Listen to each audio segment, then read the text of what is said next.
Good morning. Morning. Okay. This happens to be the doctor's last shiur with us for now. After many years of being Moser Nefesh coming every Sunday, we wish the entire mishpacha well on their journey up north, and the Mirz Hashem will all be reunited in Eretz Yisrael very soon. The topic here is the Apology of Rav Kook, which is somewhat tongue-in-cheek. Really, we'll be exploring the responses to fierce critique and opposition on different topics. And the point here is not to get involved with what exactly was the machlokus between the Ridvaz and Rav Kook and who was right. Some of the biographies I've seen throughout the years almost paint the picture of the people who were sending letters to Rav Kook, although they were Gedolim, clearly were just missing the boat, and Rav Kook understood everything in a much deeper way. Or other biographies will give off the impression that Rav Kook himself was very, much in his own world and not really having his finger on the pulse, and the mainstream Gedolim had it right. Our job is not to enter into any machlokus between Gedolei Yisrael, only to learn from their words. So that's our focus today, is to learn from some of the reaction and the response of Rav Kook to different inyanim that were brought his way. We'll get there. There are actually two throughout history, right? One goes back to the 1500s, and one will see two letters to the Ridvaz who lived in the 1800s. Rav Kook himself had a very close relationship with his father and his mother, and in one particular source it speaks about the fact that whenever his father would go away, it doesn't explain where he would go or why he would go. When Rav Kook heard that his father was returning, he would travel to greet him, kedei lekabel ponov. He would sit with his father, Shalashudis, at a Chabad shtibel, and he was koveya his makom there because he loved the Negunim and the Hisoris, and that, according to many, kind of opened the world for the Torah of Nister to Rav Kook. There's a comment that says during the Shiva for Rav Kook's mother, and she passed away towards the end of his life. He himself passed away like 70, so he was in his 60s, I think, when he lost his mother. And during the Shiva, somebody saw that he was so incredibly distraught, and they asked him the question, obviously we're all pain when we lose a parent, but Kanaina Hara, you've had her for so many years, and she must have received so much nachas from all of your incredible accomplishments. So he said back, over the years I received many titles. Harbe Ta'orim Kibalti. Ach Torah Echad Kibalti Me'imi Bilvad. But there was one title I only received from my mother and nobody else. What was that? Mein Kind, right? My boy. She was the only one on planet Earth that called me my boy. So that's a hard loss. Now this is a backdrop, his emotional closeness with his parents. The letter here on page 2 is an incredible insight into a whole wellspring of kedusha and sensitivity. In 1920, Rav Kook's Sefer, the Oros, was published, and there was definitely a lot of rash. There was a big noise that was made in the Torah world, and there were many who were very opposed to some of the ideas that he spoke about and some of the hashkafos that he promoted. So there was actually a kol koreh that was composed against reading the Sefer. It was literally a ban on the book. And Rav Kook, feeling that his parents are obviously aware of what's going on, they might feel bad. Right? My boy chick wrote a nice sefer, and all of these people are speaking negatively about it. So this is a letter addressed to his parents, trying to give them a sense of menuchas and nefesh and nechama, not to be too distraught over what people are saying. Hori Yakarim, right, my precious parents, Over Aleinu Hatzom Baruch Hashem b'matzav hagon l'fi erech. The fast has passed, and Baruch Hashem, we're all good here. This is Yom Shabbos Kodesh, Bo, Tzvi Yehuda Sheyichya, right? That was his son, his only son. He came and he stayed with us. So he first gives a little background that we're doing well. Your grandson is now with us. And then he delves into it regarding what people are saying about the Sefer Oros. Ein lasim leiv. Don't pay attention to that. Kachahu aderech shel anashim haragilim shelo la'ayin beilchos deis. This is the way, unfortunately, of people who don't spend time in the realm of deya and hashkafa, of musar and machshava. Shemisragsim neged kol bir v'ha'ora shenir lehem kachadasha. These men tend to get angry at any explanation or interpretation that seems to be a new, innovative approach. Even though everything that I'm sharing really is ancient wisdom, and they're all coming from holy sources. You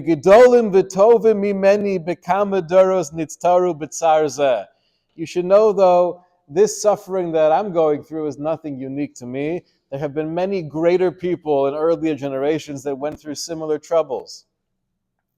Li, for me personally, Dai sheyisharim hamavinim sheyiras shemayim amitis hiotzram.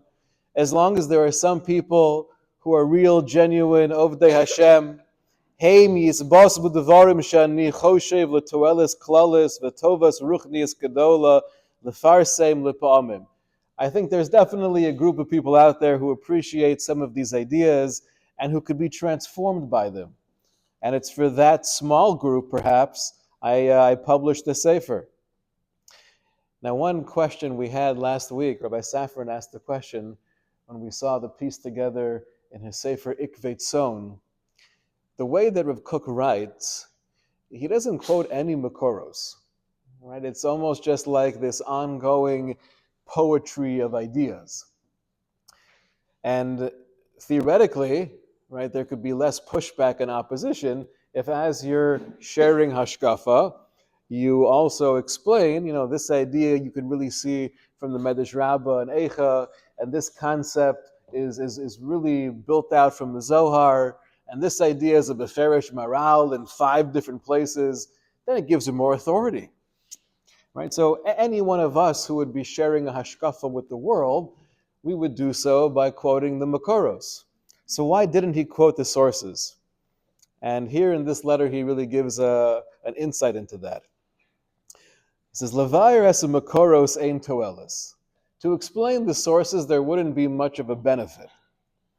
Because al pi rov ein ha-Makoros mevarim lehedya es machshava shali. B'derech klal, the Makoros that I would bring, they don't necessarily explicitly say the same exact machshava that I'm sharing.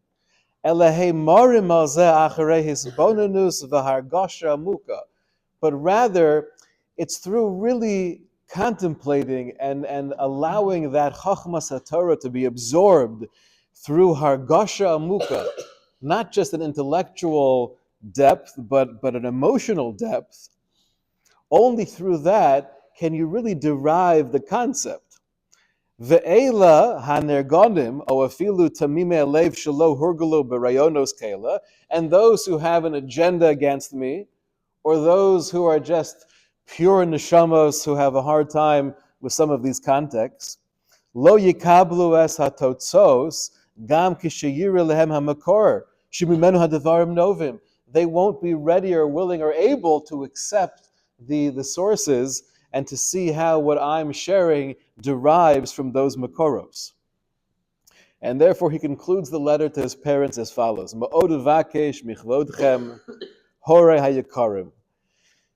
I request from you, my precious parents, shelo yih lechem mikol hadavarim halalu tsar kol tahu.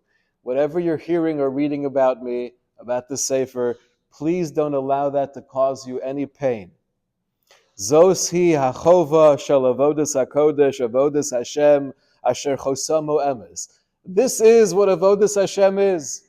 We pursue the truth, even when the truth might not be fully appreciated. Shelo logor mikol rogen umaliv. We are not afraid of any agitation or insult.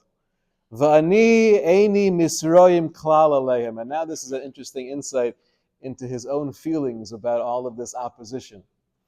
He says, personally, I'm not mad at these people. B'yichud esa tamimim mehem. For sure, those people who are just, pure, ignorant neshamas. Shani mishtatef betzaram. The truth is, I feel their pain, which is an incredible line to say, right? If you didn't really mean it, then it's not that impressive.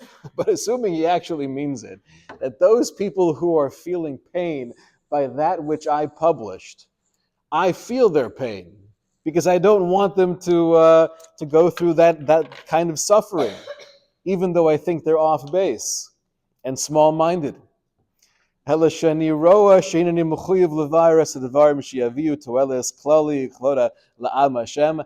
did learn from all of this that I have to explain probably a little bit more and and flesh out some of these concepts. But in the meantime, my precious parents, don't allow anything you're reading or hearing to cause you any pain. Beautiful letter, no? Not getting much positive feedback on both sides. Is that an incredible letter of Kook? Right? Thank you. Gershon's not here, right? He's our positive reinforcement. But so many interesting ideas. First of all, the concept of really fighting for truth and wanting to share that truth with the world, even if you know only a small minority of people will appreciate it, and the vast majority will likely mock you and ridicule you. But that's what avodas Hashem is. It's not a popularity contest. And the idea of being so focused and sensitive to the pain that his parents might be feeling, and then an insight into how he himself is processing some of that hurt. This is what they're all saying about me, and some of these people are great Talmidei Chachamim. Okay? If something's not to be understood by the masses, should it not be published for the masses? So that's a good question. I think that might get more into the objective content of what were those opposed to him saying, what was he arguing back. So I don't even want to enter into that world of objectively speaking, what's the right mahalach? The goal is to only be nurtured from his words and his wisdom. Yes?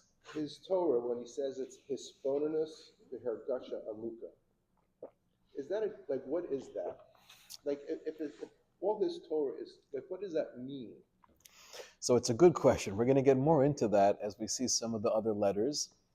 But it sounds like what he's saying is that what I'm writing is not just quoting a chazal, right? Nowadays, they're classic Devar Torah. You're looking for something quick. You got to speak of the Sheva Brachos. You open up a Kol Ram, take a piece from Ramosha. And okay, a good kasha, a good answer, a nice story. You wrap it up, and it's okay. Rav Kook is saying that the Torah I'm trying to share, it's all based on Harei Kedem. It's all based on real, holy, authentic sources. But it's not just a reading of that and then quoting it to you, or expanding upon it, or applying it. It's really delving into what is the intent of Chazal with this idea. And that requires hisbonenus, right? Contemplation, which usually has the connotation of like an intellectual pursuit, of really being misbonen and what this means in the context of this particular source, how it fits in with Kol HaTorah Kula, right? Really, to be misbonen is to absorb all of that.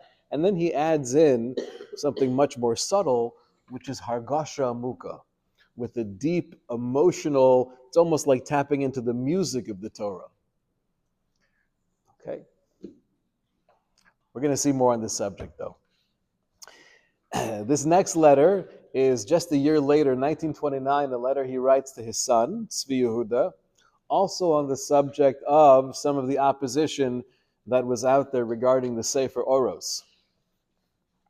And here we see, almost interwoven with Hashkafa, we also see just the normal loving father-son relationship, where he starts off by speaking about how great it was to hear from you in your last letter, and everything you said was so beautiful and encouraging, and we hope to hear from you more, okay? Don't stop writing, Boychik. And we want to hear all the details. Is there anything that you need? How are things going? Please continue to keep us posted. And then in the paragraph, Matmiya Ani, he delves into something that Reb Tzvi Yehuda mentioned in his letter, which is the fact that he had a conversation with a Rav, and the Rav was very negative towards the Sefer Oros. Now, Tzvi Yehuda was really the one who put all of this Torah together and published the Sefer, so he was very much involved with the creation of Oros. So Rav Kook responds back to his son, Matmiya ani, sh'al harav shekesafta shu ish nechbad. Regarding that rabbi who you described as an ish nichbad, umisnaged liyedios shebeoros, and he was very opposed to the ideas in Oros. Almahu somech es yesodo. What is he basing his stance on? Hisnagduso lo biarta. You explained that he wasn't a fan of what we said, but you didn't really explain to me what areas did he take issue with. Im hayu boy melai divrei ha'oros b'yishuv hadas. If theoretically he would come to me with, these are 7 things that you wrote in the Sefer that I take issue with. This idea I feel is against these 8 places in Chazal. So then, ulai haya kedai levayer ba'ofen mavures yesodei hadavarim. Then maybe I could explain where I'm coming from, and we could have a conversation. However, I'm concerned. Shekol Yesodo Shel HaTamiyah, that the entire source of his nagdus, of his opposition, Banuya al Eza Basis Shel Katnus V'Shel Roges Halev, is predicated on a lowly anger and a agitation of the heart.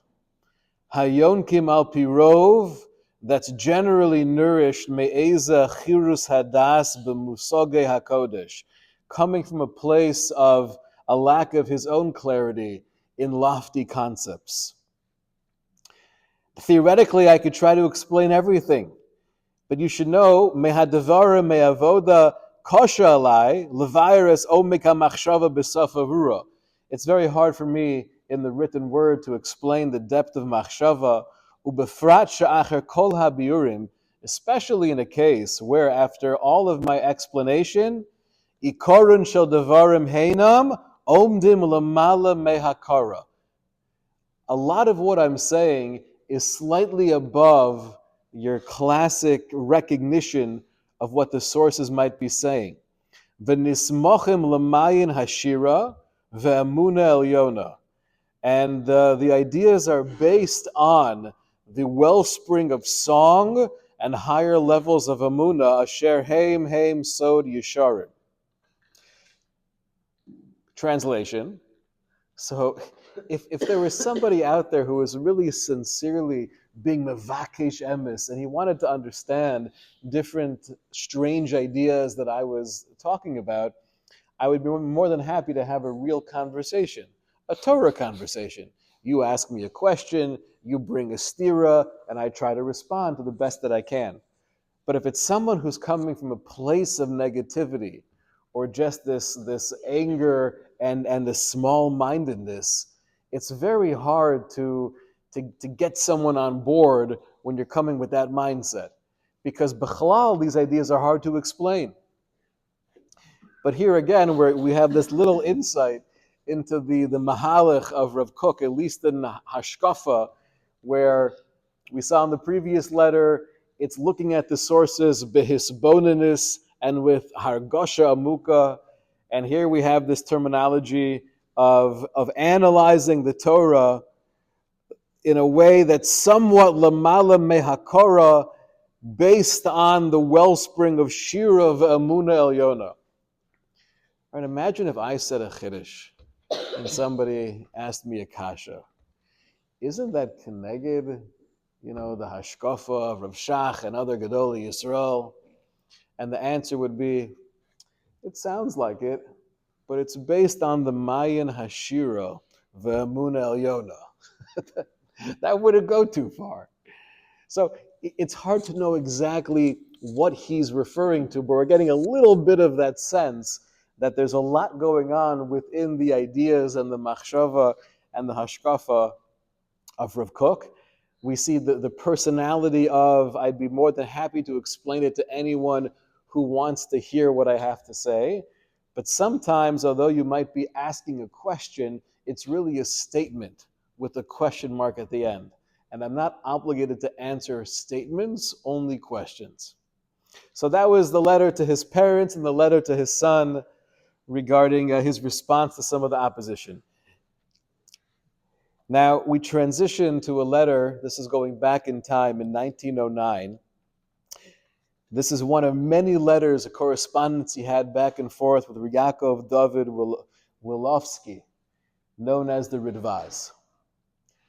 The Ridvaz was one of the Gedolim of the time, and one of the most heated issues that the Ridvaz and Rav Kook spoke about, amongst many other Gedolei Yisrael, was the issue of Shemitah.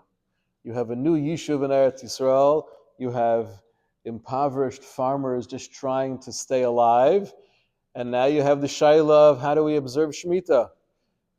To follow the Pashut Pshat of the Psukim, letting the land lay foul, and just relying on the nisim of the Kadosh Baruch Hu was a very difficult thing to do. And according to Rav Kook, he didn't feel that we were on the madrega to practically implement this right now, and that was part of his motivation to be mechadesh kulas. So there's a major discussion in the poskim, and Rav Kook speaks about this at great length, something known as the heter mechira, which is similar to what we do with chametz and Pesach. Right? Ideally, you take all your chametz and you burn it before Pesach, and I have nothing left. We have a heter mechira, where if it's not practical to really destroy all of your chametz, so I can't do the classic kiyum of tashbisu, then you could sell it. You do a real kinyan, and now this chametz is no longer yours. The best way to do that kinyan is actually taking your chametz over to the non-Jew's house, letting him hold on to it, and you do different forms of kinyanim. And the same thing is true potentially, you could argue, when it comes to Shemitah.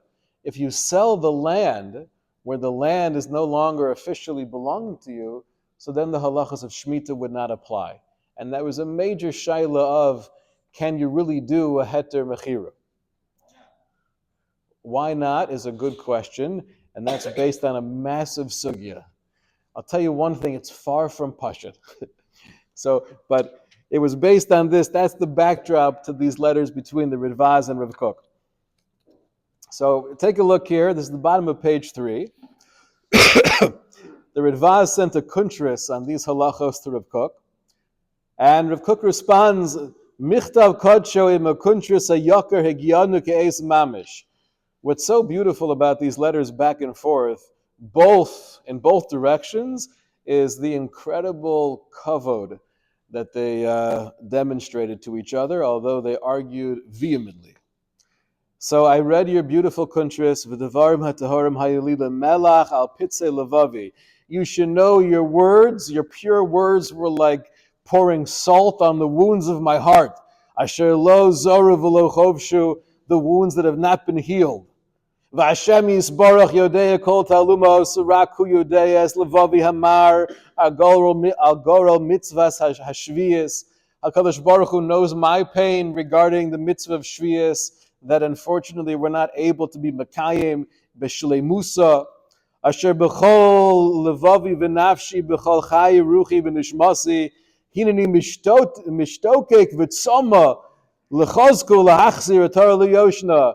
Trust me, more than anybody, I want to return the glory of Shemitah to Klal Yisrael and Eretz Yisrael. Ve'einai ros eichsha nachnu rechokim medai milahotzi el hapoel es hadavar hagadol hazeh. But unfortunately, I see firsthand that we're very far away from implementing Shemitah in its classic sense in our present situation. V'yadati borur sheim lo yasa inna mechira. This is one interesting idea. There's so many insights into the Klalei Psak as well. Basic guidelines for how to paskin and different considerations someone of their stature has to take into the cheshbon. Rav Kook writes that I am clear, if we don't allow the heter mechira, which might be b'diavad for many reasons, what inevitably will happen is you'll have many farmers who totally disregard Shemitah because, in their assessment, we're not going to stay alive if we don't work the land. And therefore, what's going to happen is people will violate a din Torah without any sense of hesitation, and that will only cause further chilul Hashem. That'll bring on the sentiment that there's certain halachas of Torah that we're allowed to disregard, and that will just cause a further weakening of halacha in general. And therefore I say in something like this, mutav sheyochlu Yisrael basar to Musa, shchuta v'lo yochel basar to Musa's nevelos. This is the idea of mutav sheyishogim v'ayu mezidim. At least there should be some halachic instrument in place where those who will have no havamina whatsoever of refraining from working the land, at least psychologically they understand they're not throwing off the ol of Shemitah. There's a din that I'm relying on. Interesting concept. But here's the Iker letter to the Ridvaz, and this was in 1913.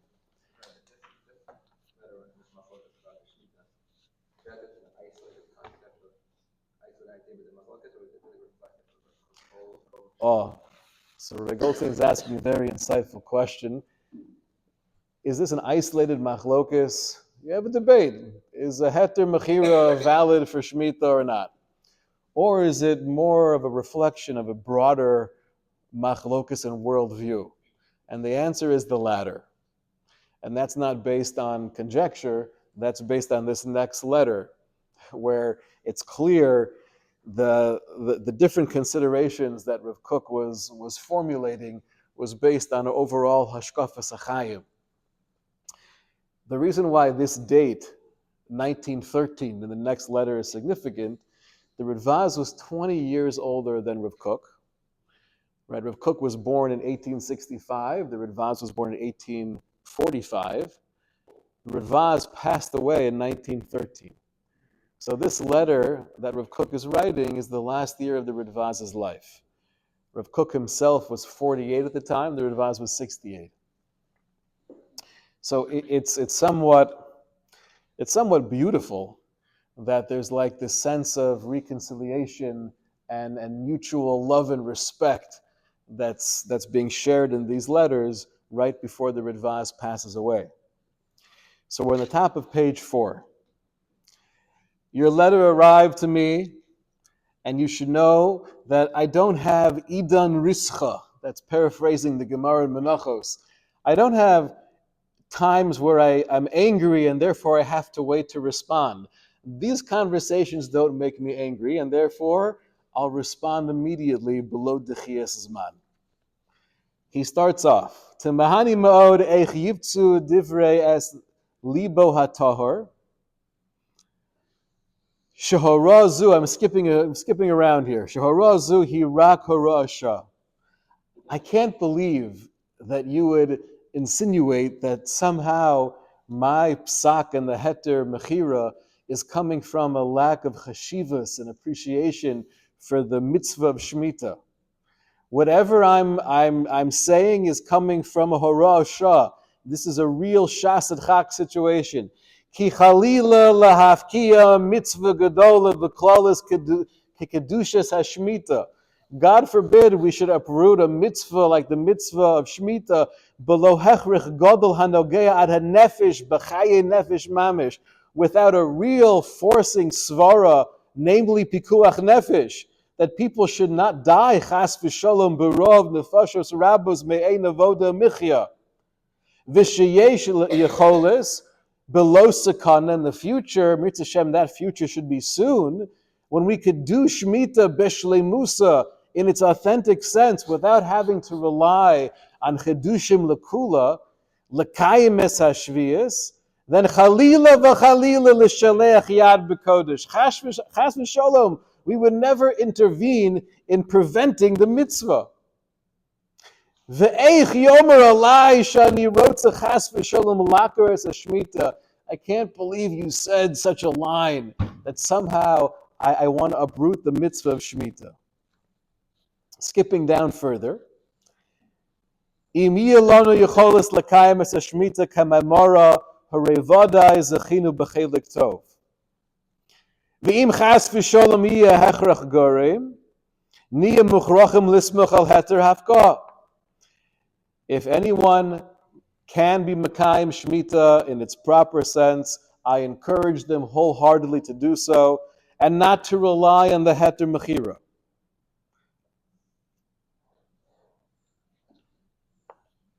Sof kol sof, yovu adover be'ezras Hashem b'karov. My hope and prayer is that soon, she'yishtana hamatziv l'tova v'lo yitztarchu klal l'horosh shazo, that our situation will turn for the better and we won't need these types of kulos. Of al yedei ha'churaza v'ha'pirsum sheheter ein lo kol yisod. And this is such an interesting hashkafa. See, there's two ways to argue about any area of Torah and halacha. You could have a debate where Gedolim are coming out lekula on something, and other Gedolim will say, we argue vehemently. And these are the list of reasons why we disagree. Okay? Right? In the last couple decades, you had Rav Heinemann from the Star K, who was mechadesh major chedushim in the realm of chashmal and grama and the Star K oven. And then you had Torah journals that were published with great respect. There was nothing personal there.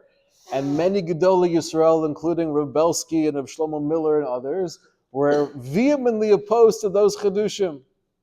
And that's what Torah is. You say a chedush, and I'm not only allowed to, but I'm encouraged to argue if I feel this is not kahalacha. However, when you put out a statement where you say that the heter mechira has no basis whatsoever, v'chol misha somech alav hu chalila avarya, and anyone who relies on the heter mechira, you're mamish amolik, right? V'yotze min haklal Hashem yishmerenu, and you're no longer included in Klal Yisrael, because this is mamish up there with Ritzicha and Niyuf and Avodah Zarah, that you're relying on the heter mechira and a shaila that's very likely a derabanan. Misrapos hayadayim shel shleimim v'yireim lovo le'eretz Yisrael. This is such a chiddush angle. He says, first of all, to say that there's nothing to rely on when you do have shitas out there that would be okay with such a thing, right? We have klalim. The Shach and the Taz have major discussions in Yeridea at the end of Reish Mem Beis, that when it comes to a question of a deraisa, if you have rov and a yachid, are you allowed to rely on a yachid in a situation of a shasad chagadol? And that's a machlokis, right? The Ramah and the Bach and the Taz were all of the opinion that even by a deraisa, if it's a shas at Chak Gadol, you're allowed to rely on a minority opinion. And the Shach argues on that. Shach says when it comes to a deraisa, because acharei rabim lahatos, rov is a din deraisa. So you have to follow the majority. And the only time we say you're allowed to follow a das yachid is if it's a shas adchak regarding a shayla v'derabanan. But these are major discussions in the poskim.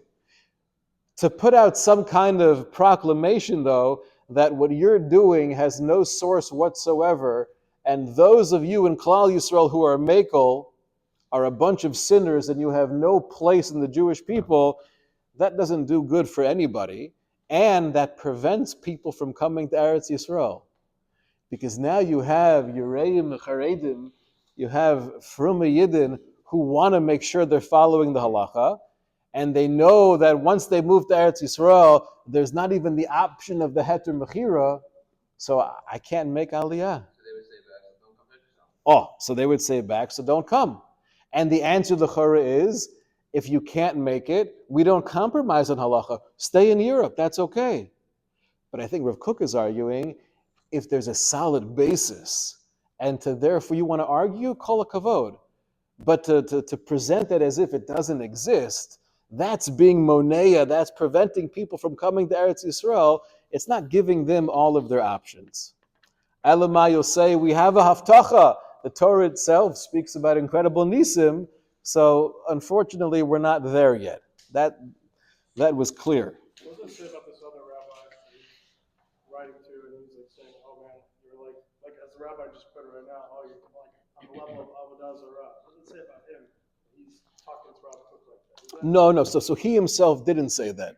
The Ridvaz was Kodesh v'Tahor, right? And their relationship, as we're going to see in a moment, they were mamish, the best of friends, to the point where I saw a letter that Rav Kook starts off also in 1913 after the Petir of the Ridvaz, and the first few lines of the letter are, I'll tell you the truth, I can't even respond because I can't think clearly. I'm so much in pain with hearing the news of the Petir of the Ridvaz. I mamish can't function. So they were very close friends. And the Ridvaz himself was not saying that any of these chedushim in Mechira were avodah zarah. Usually those types of statements are not coming from the Gedolim. They're coming from everyone else who doesn't really understand what the machlokas is. But doesn't Rav Kook in this letter that Rabbi just read kind of say, like, how can you accuse me of this? Well, I think he's saying that the approach of having these publications or proclamations not giving any credence to the heter mechira, that's going to backfire. What does it mean not there yet? It means not to be zocheh to the bracha, or it means not actually to believe it. What's the question? The what? So we're not there yet to get the bracha of Shemitah. Right. So if Kook addresses that, right, you could ask the question: why do you have to have any kulas? Don't invent a new mechiras chametz. Don't sell the land of Eretz Yisrael. L'maisa, the Torah says that you're going to have incredible bracha for 3 years. So if Kook is saying, he says, Ki bavonoseinu harabim golui. It's clear that the bracha of B'tzivisi B'rchosi eina nachnu ruim adayin sheyisgala b'poel. And that could be for many reasons. He addresses different reasons why that might be the case. What's interesting is the Rebbe in the first letter talks about how Rav Kook reached this Emunah El Yonah, and his Chedushei Torah, his Sefer Oros is coming from this, level His that bonanus and hargasha amuka. But it's Emunah El Yonah, and then the mitzvah of Shemitah is also based on Emunah, so it's almost like whether it's teaching Torah or even halacha, like he's tapping into that. But what I find it's somewhat of a contradiction, you could argue. Right? On one hand, you have a Torah personality who's almost living in this different realm, and you would assume that with that kind of mindset, when it comes to Shemitah, he would be encouraging Klal Yisrael, just kaveh al Hashem. But you see the interplay between having very lofty hasagos and at the same time being very tuned in to the reality and the suffering of the masses. Now here's where he says, getting back to Rabbi Goldstein's point, does this machlokus reflect kind of a difference in worldview? And the top of page 5, the third line, Rav Kook says, "Va'ani b'netiyasi lekula b'toros hara, b'toros hara shah, b'makom hechrich gadol, u'b'horesi b'darchei noam, ad kama anu tzrichim lishtado lotzeis mimavucha zu." He's saying, I do have a natiya here. I do have an inclination towards kula in a case of this hara shah, this real shasad chak. And I feel that we have to solve this source of confusion. B'chol kochenu hineni mekar v'machazek is kedusha shashmita be'eretz Yisrael. But you should know, with every fiber of my being, I'm striving towards the same thing that you're striving towards, which is the kedusha of Shemitah in Eretz Yisrael. Now we get to Rav Kook's overall approach of his relationship with some of the non-religious or even anti-religious Zionists. This is on page 6. First of all, we have an interesting paragraph where Rav Kook says, you mentioned in the letter that you remember many years ago when we were both young that you learned some ideas of Musar and Midos and Yiras Shamayim from me. And I take that as a compliment. He says, you should know, if you were able at all to learn from me when I was living in Chutz La'aretz, so then Kol Shekain, you should be able to learn from me now that I'm living in Eretz Yisrael. But take a look at the middle paragraph here in 5. That which you said, Litmoa alai b'masha ani mekarev es hakol. You take issue with the fact that I'm being mekarev es hakol. And the next few paragraphs, I think, are very important for anyone, for sure, professional, kiruv rabbanim, and for all of us who care deeply about being mekarev achenu beis Yisrael. Games posha Yisrael kadei lachzirim b'tshuva. And it's true, even Posha Yisrael, I am mekarev to try to bring them closer. Shekol mishu muchshir lasok b'panimius rozei Torah, hu mismole yosef me'orah chesed shel Torah's chesed. This is a line that, if you didn't know anything about Rav Kook, it almost sounds arrogant. Rav Kook writes in a different letter, we quoted this actually a few years ago, we went through some of the letters of Gedolim, that he says, Baruch Hashem, I might have many struggles, but the one thing I don't struggle with is gaiva. That's what he said. And he meant it, this is not one of my nisyonos, Baruch Hashem. So without knowing that background, this line sounds a little bit pretentious. But Rav Kook is saying, I want to share something with you that people who have more of an inclination towards the panimius rozei Torah, the nister of Torah, generally have more access into the Torah's chesed. There's more of like a sensitivity of the neshama. And it's not to take pride in, but it's a recognition of obligation. V'alav hachova lasos betikun nefolim ubekiu v'rechokim.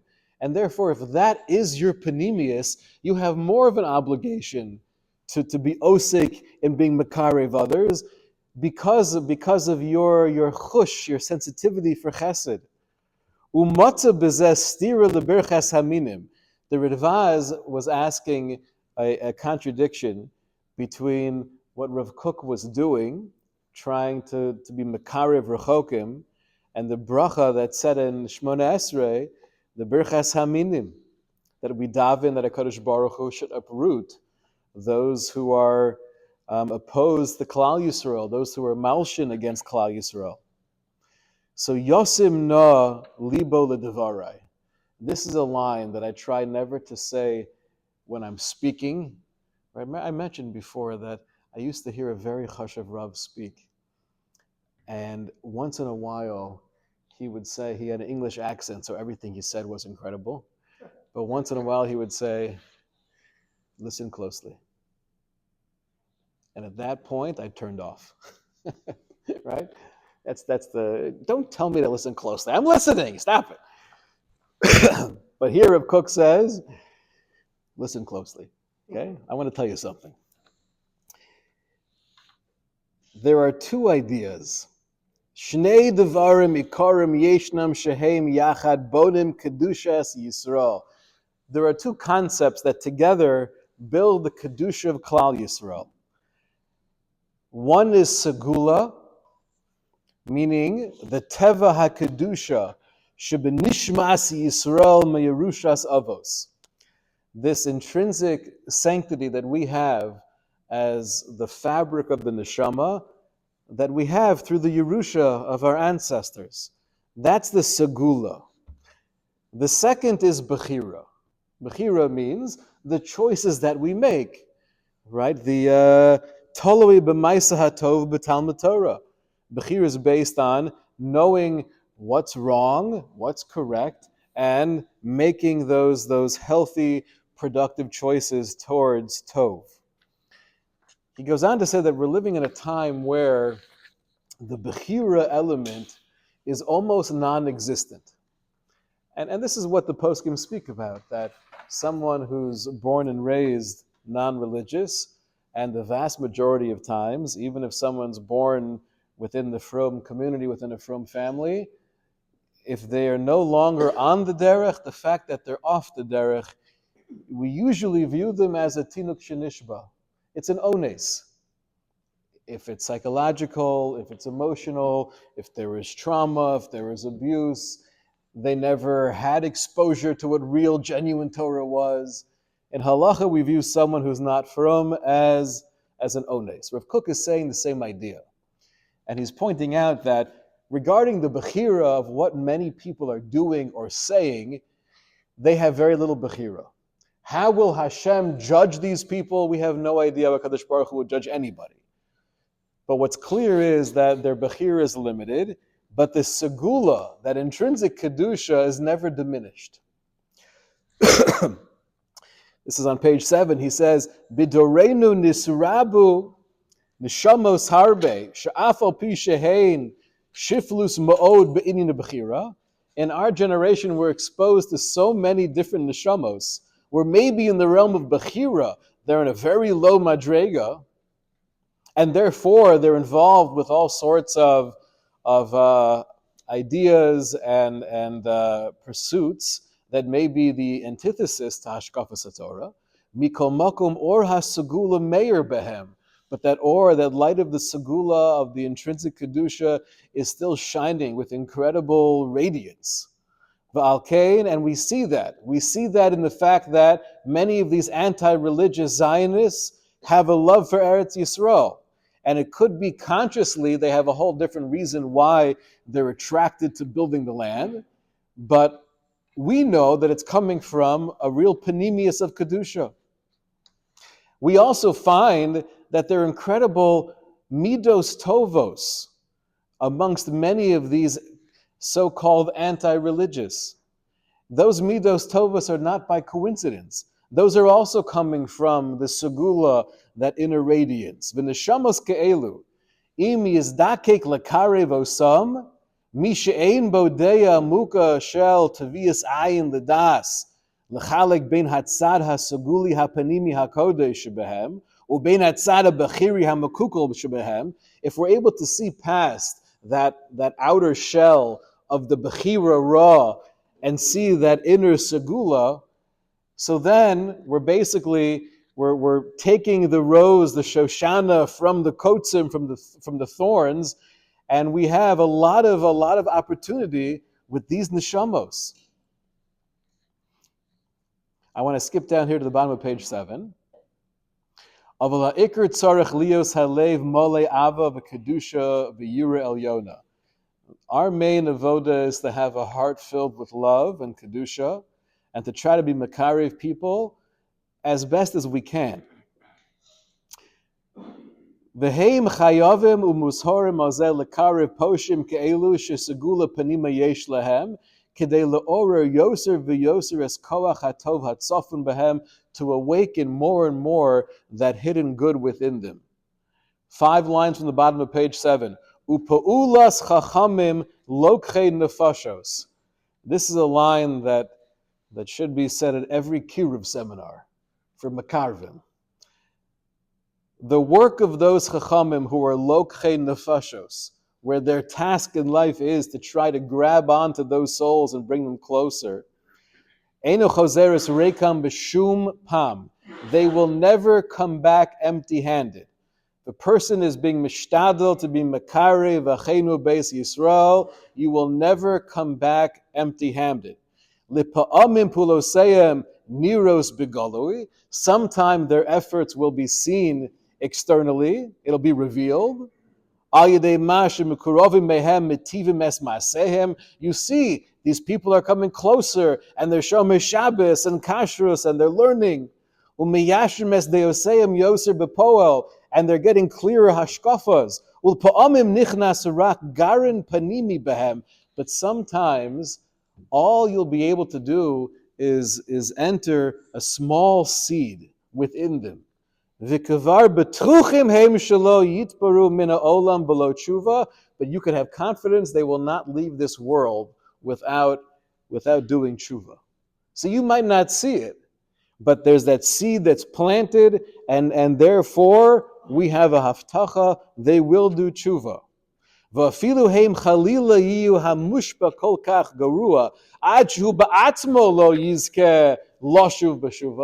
Even if they happen to be living, right, 3, 4, 5 generations totally disconnected from any source of Torah, and they're so far gone because of their bechira that they themselves are not going to be choser b'tshuva, yipol koach hagarin hazeh al teva nafsho. This seed that you planted has an impact in the teva nafsho, v'nofik minei zare ma'alya sheyashuv b'shuva. And we know that they'll have descendants that will be choser b'tshuva, v'yiskarev gam kenes nefesh aviv. And those descendants will uplift the neshama of their fathers. Rabbi Goldstein, is this beautiful? Right? This is a chizuk.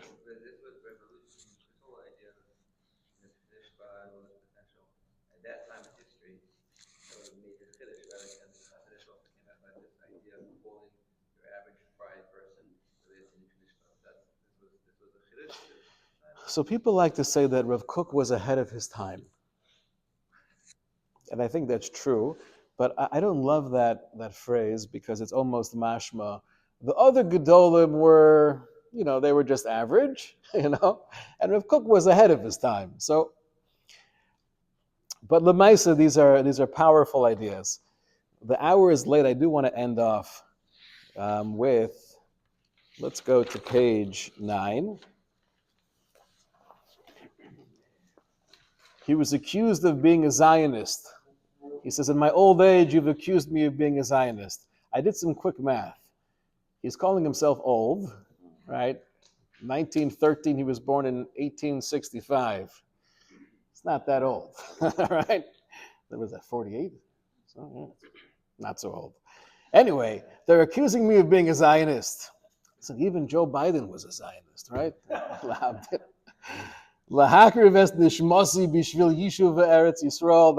I've sacrificed my soul. So you should know, halavai, all Zionists should have the same love and appreciation for the Kedusha of Eretz Yisrael that I do.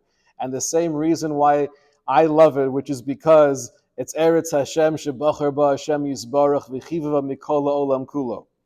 So if that's the reason why you're calling me a Zionist, I'm okay with that.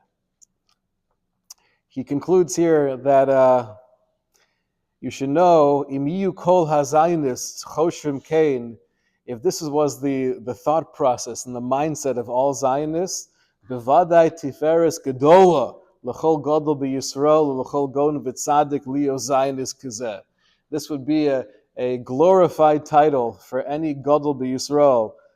V'gam kain eino tzarich li'isyavesh, and therefore there's no reason to have any sense of busha. The fact that I've been called a Zionist, and the way I view Zionism, I take that as a praise, not at all a gnai. Last page here, and this is where he speaks about his personal relationship with the Ritvaz.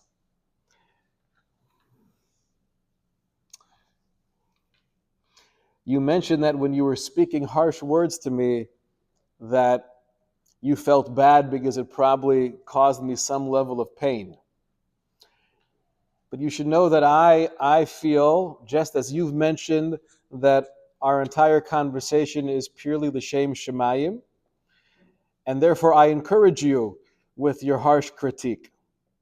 Ubevada yesh kesher gadol beinenu beruchnius. And yes, we have this beautiful bond in Ruchnius. Me'acher shekol kach nizdavkonu ze leze ba'ava panimis. Because we have this inner love for each other. Ha'ma'or hazeh hu rak tziruf v'zikuf lohosif kedushas avas emes shebenenu. And it's only enhancing and magnifying the love of truth that we have together. Shehi avas kedusha v'tehora. This is a love that we have that's not dependent on any external factors. And it's true, you said this might be difficult for me, but it's only difficult for me because it might hurt. Some of the things you're saying might hurt, but it doesn't mean that you shouldn't say them. And I encourage you to continue saying them because I know it's coming from a place of sincerity and love. And the last line, that which you said, that an Adam Gadol Kamoni, a great man like myself, I'm choosing a derech mesukan. I'm choosing a very dangerous road. First of all, thank you for calling me an Adam Gadol. I appreciate that. I don't think that's true. He says in his humility. However, I will tell you, Aval haderech sheni holech aleh b'avodas Hashem yisbarach, the path that I have chosen in my avodas Hashem, Yeda Adoni Shaharbe Amalti Aleha. I have worked hard on this path. Bidomi, bibisori, b'moach atmosai, with blood, sweat, and tears. Ubekol kochosi. Ad sheheir Hashem yisborach berachama ves'ene lamod aleha. Imagine if we could say with a sense of real confidence and honesty that the path of avodas Hashem that I'm presently on was not only thought about, where I had real, honest conversations with mentors to gain hadracha and hisbonanus and hargasha amuka, but I've given my whole life to clarify my path in avodas Hashem. Imagine if we could say that. Lifnai yanenu derech mesukenis klal, and therefore I don't view it as a dangerous path at all.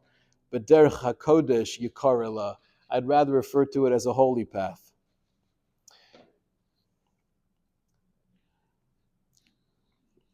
He concludes here the last two paragraphs. Mashakosev sharoa shemuchan lifnei lefanai charufim ubizyonos. Regarding the chiddush that I'm saying with the heter mechira, people are saying terrible things about me. Okay, and they're going to continue saying things about me. That was the concern of the Ritvaz. Ha'avar hakol ha'ya min hashemayim. Listen, in the past, I believe wholeheartedly, it's all been min hashemayim. V'kibalti baruch Hashem ba'ava, and I've been able to accept it all with love. V'ala haba halo anachnu mekavim lahatavas hamatzav shel yishuv. And the future, we hope that things will improve. Right, Baruch Hashem, we see Bizman Hazeh, the incredible, right, Eretz Yisrael now, in 2025, is a very, very different place than it was in 1913. And we do have the ability to be Mekayim Shemitah in a way that was never dreamed of, right, more than 100 years ago. So the future, I think, is bright in Gashmias and Ruchnias. Vayuchalio shalo yitzarech klal leheter. But hopefully, we won't need any of these leniencies. Hashem should bless us. Ligdor es gidros Yehuda belev echad ubedeya achas. And then last three lines. Hakadosh Baruch Hu shomer arko es hayishuv mikol kaf oivav. And this is even more relevant. Just going through the latest 12-day war. Rav Kook says that until now, this is well before the establishment of the state of Eretz Yisrael, until now Hashem has guarded us from all of our enemies. Bein mi Yisrael, bein mi umos ha'olam. V'nachnu roim shemaisa shemayim yesh kan. And we see that whatever is happening here in Eretz Yisrael, it's mamish hashkocha nifla. Benise nisim mustarim b'mechsa hanhagas tivis. With incredible nisim that are disguised as teva, that are disguised as that which they call the Iron Dome, or David's sling, or the Mossad, or incredible Israeli intelligence. Ubevadei kol ma sheyisgagol yeh letova v'hatzlacha yishuv hakodesh v'haromos keren Yisrael be'eretz hakodesh be'ezras Hashem. We should only continue seeing more nisim. Shkoyach Rabbi Isai. Rabbi, the Ramban was, from my understanding, Cook is right to him. He was.